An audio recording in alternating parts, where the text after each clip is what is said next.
અમારી પાસે વાત આવી છે. અમે જે તે ઇજારદારનું નામ લીધેલું છે.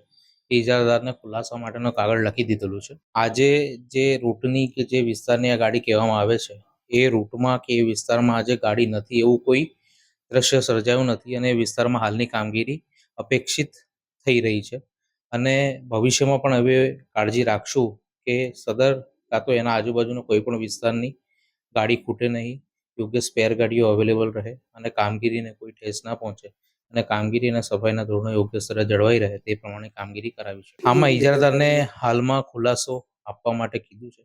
કાલે એમને બોલાવ્યા છે આપણે આપણી કચેરીએ અને એ બાબતે ડિસ્કશન કરશું અને ત્યારબાદ જે કંઈ પગલાં આપણે ટેન્ડરની દ્રષ્ટિએ લેવા હશે એ લઈશું. ગાડી જો કે ઇજારદારની છે એટલે એની પાસેથી ખુલાસો માગો એ યોગ્ય જણાવ્યું એટલે પ્રાથમિક દ્રષ્ટિએ અમે એ કાર્યવાહી કરી. આ લોકેશન હમણાં જીપીએસમાં તો આજે અહીંનું જ બતાવેલું હતું, એટલે તેમ છતાં આપણે એકવાર ચકાસણી માટે આપણા ખાતાના સ્ટાફને પણ અને સેનિટેશન ઝોન લેવલે અને વોર્ડ કક્ષાએ પણ જાણ કરી છે.